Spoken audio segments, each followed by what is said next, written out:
Albert Einstein realmente chamou os ateus de fanáticos? Essa pergunta, né?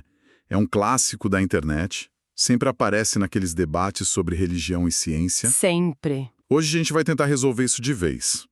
Nosso material aqui é um artigo bem detalhado do Jorge Guerra Pires, que é PhD, e também uns trechos do livro Einstein and Religion, do Max Jammer, que vai direto na fonte. E a nossa missão aqui é clara, né? É ir muito além de um sim ou não. A gente quer entender o que o Einstein disse, por que ele disse e, o mais importante, o que ele realmente queria dizer com aquilo. Exatamente. E essa missão é crucial porque, assim, não é só uma curiosidade histórica, é sobre entender um fenômeno muito atual que o artigo base chama de apropriação ideológica. Apropriação ideológica. Isso, é aquela prática de pegar uma frase de uma figura gigante como Einstein, tirar todo o contexto, sabe? E usar como se fosse uma arma em debates que muitas vezes não tem nada a ver com o que a pessoa realmente pensava. É quase um sequestro intelectual. Gostei disso. É um sequestro intelectual, perfeito. Então vamos começar a operação de resgate. A primeira pergunta mais básica de todas. Essa citação, a frase em si, ela é real? Einstein de fato escreveu aquilo? Sim, a citação é 100% real, não é fake news nesse sentido. Ok. Ela existe e vem de uma carta particular, que ele escreveu em 7 de agosto de 1941. E esse primeiro detalhe que as fontes nos dão já é uma peça-chave do quebra-cabeça. Que era uma carta privada. Exato. Não era um ensaio para ser publicado, não era um manifesto filosófico, era tipo um desabafo pessoal com um tom bem emocional e principalmente reativo. Ok, uma carta privada e reativa. Isso já muda bastante o peso da coisa. Reativo a quê? Exatamente. O que tinha acontecido para ele sentar e escrever isso? Então, ele estava respondendo a uma enxurrada, assim, de ataques que ele sofreu. Um ano antes, em 1940, ele publicou um ensaio chamado Ciência e Religião. Certo. E nesse texto, ele foi direto ao ponto. Ele negou de forma explícita a existência de um Deus pessoal. Ah, o conceito daquele Deus que fica de olho em tudo, que pune, recompensa, atende preces, o gerente do universo, por assim dizer. Exatamente esse. Para Einstein, essa era uma ideia infantil. Para ele, o sentimento religioso vinha de outro lugar. E, claro, afirmar isso publicamente na década de 40, Complicado? digamos que não foi muito bem recebido por certos grupos, né? Ele foi atacado com bastante agressividade e a carta de 1941 foi a resposta dele a esses ataques. Certo, então a carta é uma reação a ataques de religiosos, mas a citação que viralizou é sobre ateus. A ligação entre essas duas partes é onde a mágica, ou melhor, a manipulação acontece, né? É exatamente aí que está o pulo do gato. A manipulação acontece por omissão. O artigo do Pires destaca que a parte da citação que todo mundo conhece é quase sempre publicada sem a primeira frase da carta. Sem a primeira frase. E a primeira frase muda absolutamente tudo. E o que diz essa frase esquecida? A carta começa assim, vou citar. Fui latido por numerosos cães que ganham seu sustento guardando a ignorância e a superstição em benefício daqueles que lucram com isso. Peraí. Isso muda o jogo completamente. Cães que guardam a ignorância e a superstição. Não precisa ser um gênio da interpretação para saber de quem ele está falando, né? Não deixa nenhuma dúvida. Os cães, na metáfora dele, são os fanáticos religiosos que o estavam atacando por ele ter negado Deus pessoal. Claro. Então, o pontapé inicial da carta, o motivo pelo qual ele está escrevendo, é um contra-ataque a esse grupo. Omitir essa frase não é só editar, sabe? É inverter o alvo principal da raiva dele. Faz parecer que a grande preocupação de Einstein eram os ateus, quando na verdade ele começa se defendendo do outro lado do campo. Exato. É uma virada de chave, porque coloca a famosa citação sobre os ateus em um contexto completamente diferente. Não é um ataque gratuito, é parte de um argumento maior. Mas então vamos à outra parte da equação.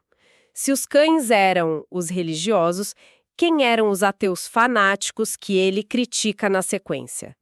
Ele não estava, de fato, criticando a descrença. E essa é a distinção mais sutil e mais importante que as fontes nos oferecem. O alvo de Einstein não era o ateísmo como posição filosófica. Afinal, ele mesmo se encaixava na definição básica de ateu, ao rejeitar o Deus pessoal. O alvo dele era um tipo psicológico muito específico. Um tipo que ele observava nos dois lados, aliás. Um tipo psicológico, não uma filosofia. Isso. A pessoa definida pela intolerância, pela obsessão e, acima de tudo, pela reação. E como ele descreve essa psicologia? Ele usa outra metáfora, que é tão ou mais poderosa que a dos cães. Ele diz que esses ateus fanáticos são como escravos que ainda sentem o peso de suas correntes que lançaram fora após dura luta. Uau, essa imagem é forte. Escravos que ainda sentem o peso das correntes, ou seja, não é sobre a liberdade em si, é sobre o que se faz com ela. Exato. É como alguém que foge da prisão, mas passa o resto da vida obcecado pelo carcereiro. Falando do carcereiro, vivendo em função do carcereiro. Perfeito. A analogia é essa. A pessoa se libertou do dogma religioso, mas não conseguiu seguir em frente. A religião continua sendo o centro do universo dela, só que agora como inimigo a ser combatido a todo custo. O ressentimento se torna um motor principal. Isso, o ressentimento. O artigo do Pires usa um termo informal, mas que eu acho genial para descrever isso. Ateísmo uga-uga. É aquele ateísmo puramente reativo, que vive de dar porrada no espantalho da religião. Faz todo sentido. A crítica não é sobre deixar de crer. É sobre ficar preso psicologicamente na luta contra a crença. É uma crítica muito mais profunda do que um simples ateus são chatos. É uma crítica quase nietzschiana sobre a necessidade de superar, de ir além da mera negação.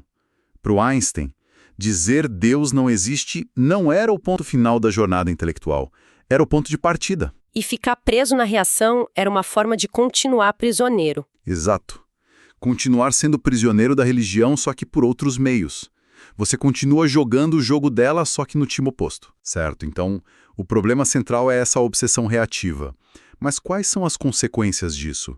Por que isso incomodava tanto um cara como Einstein? Não era só uma questão de cada um na sua. Não, para ele ia muito além do comportamento social.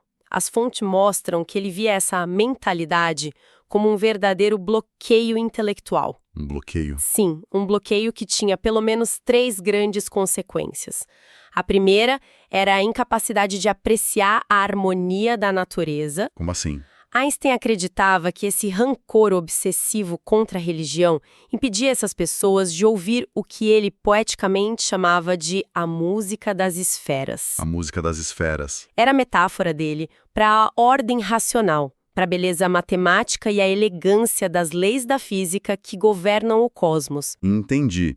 A pessoa está tão focada em lutar contra o céu teológico que se torna cega para a maravilha do céu astronômico, das leis naturais. Fica presa numa briga de bar ideológica e perde o espetáculo do universo. Exatamente. E essa cegueira se conecta diretamente com o segundo ponto que o incomodava, a falta de humildade epistemológica. Humildade epistemológica, esse é um jeito bem elegante de dizer arrogância intelectual, né? Achar que a nossa mente humana já sacou tudo, que pode entender o universo por completo. Perfeito. Não há uma humildade moral ou religiosa. É o reconhecimento intelectual de que a mente humana, por mais poderosa que seja, é limitada. É como tentar entender o oceano inteiro com um copo d'água. Einstein viu uma arrogância imensa tanto no religioso que diz "eu sei exatamente o que Deus quer", quanto no antirreligioso que diz "a ciência já respondeu tudo e não há mais mistério algum". Para ele, os dois pecavam pela falta de assombro. Imagino que essa arrogância leve ao terceiro problema, que é tentar colocar o universo numa caixinha com medidas humanas. Precisamente, o terceiro ponto era a redução do universo a categorias puramente humanas. Tanto o religioso dogmático quanto o antirreligioso dogmático cometiam para Einstein o mesmo erro fundamental. Que era? Eles exigiam que o universo fizesse sentido nos nossos termos. O religioso quer um propósito moral, uma justiça final. O antirreligioso dogmático se revolta porque não encontra esse propósito. E o Einstein dizia que a verdadeira maravilha era justamente se deparar com uma estrutura cósmica que transcende completamente essas nossas pequenas preocupações. Ok, isso tudo nos leva para a grande contradição aparente de Einstein, a frase que deixa todo mundo confuso. Ele se descrevia como um não crente profundamente religioso. Isso. Mas vamos combinar, isso soa como alguém querendo agradar gregos e troianos, não crente para os ateus, profundamente religioso para os crentes. Como as fontes resolvem essa contradição? Essa é a pergunta de $1 milhão. E é a fonte de quase toda a confusão deliberada sobre ele. A chave para resolver esse aparente paradoxo, como as fontes deixam bem claro, é entender que para o Einstein, as palavras religioso e teísta não eram sinônimos. Não eram a mesma coisa. Não. Eram coisas completamente diferentes. Ele separou os dois conceitos de uma forma radical. Então, se religioso para ele não tinha nada a ver com acreditar em Deus. O que significava então? Significava o que ele chamava de sentimento religioso cósmico. Pensa na emoção que um cientista sente ao descobrir uma lei da física que se revela de uma simplicidade e beleza absurda. É o espanto, a admiração, quase um êxtase diante da ordem e a racionalidade do universo. É aquela sensação de uau que a gente tem ao olhar para um céu estrelado ou ao entender uma equação elegante que descreve o movimento dos planetas. Ah, entendi. Então a religião dele não era sobre um ser, era sobre um sentimento, o espanto, a reverência pela estrutura da realidade. Uma religiosidade sem Deus, sem igreja, sem livro sagrado. Exatamente. Uma religiosidade que não envolvia salvação, preces, moral divina ou vida após a morte. Era um sentimento de assombro com o cosmos. Faz sentido. Ele era um não crente porque rejeitava o Deus pessoal e todo dogma religioso, e era profundamente religioso por causa desse sentimento de reverência. É ignorar essa distinção que permite que os grupos de apropriação ideológica o transformem num aliado dos crentes contra os ateus, o que é o exato oposto do que ele pensava. Ok, então, depois de analisar a carta, o contexto, as metáforas e as ideias dele, vamos amarrar as pontas. Se a gente tivesse que dar um veredito final para a nossa pergunta inicial, ponto por ponto, qual seria? O veredito, com base nas fontes, é bem claro. Primeiro, não, Einstein não chamou os ateus de forma generalizada de fanáticos. A crítica dele era um subconjunto muito específico, a um comportamento não ao grupo todo. Certo. Segundo ponto, a posição pessoal dele. Ele rejeitou explicitamente e várias vezes o conceito de um Deus pessoal, chegando a chamar essa ideia de infantil e ingênua. Isso coloca firmemente fora do campo teísta. O que deixa bem claro de que lado ele estava no debate. Exato. Ele também criticou duramente a religião organizada, que ele via como um sistema baseado em medo e superstição. E sobre o ateísmo em si, como filosofia. Esse é o ponto-chave. Ele não atacou o ateísmo como posição filosófica. A crítica dele não era a conclusão intelectual de que Deus não existe. O alvo era, e este é o ponto final, um subtipo psicológico. O indivíduo dogmático, intolerante e movido pelo ressentimento, seja ele religioso ou antirreligioso. Exatamente. Para ele, esse tipo existia nos dois lados. O fanático religioso, que ele chamou de cão, e o fanático antirreligioso, o escravo que ainda sente o peso das correntes. Concluindo, então, o uso popular dessa citação é um caso de livro de descontextualização para fins de guerra cultural. Totalmente. É pegar uma crítica a um comportamento específico, o dogmatismo reativo, e distorcê-la para parecer um ataque a um grupo inteiro. No fim das contas, a análise mostra que o grande inimigo intelectual de Einstein era o dogmatismo em si, não importava de onde viesse. Perfeitamente colocado. A apropriação indevida da citação é, ironicamente, um exemplo perfeito do tipo de mentalidade superficial e confrontacional que o próprio Einstein estava criticando. Nossa análise de hoje realmente mostra como o contexto é tudo. A crítica do Einstein, que na superfície parece só um ataque, na verdade é um convite para um nível de pensamento mais elevado. A questão para ele não era simplesmente crer ou não crer, Mas como evitar ficar preso numa mentalidade que só sabe existir em oposição a algo? Exato. E isso nos deixa com uma reflexão final, que vai muito além de Einstein ou do debate sobre religião.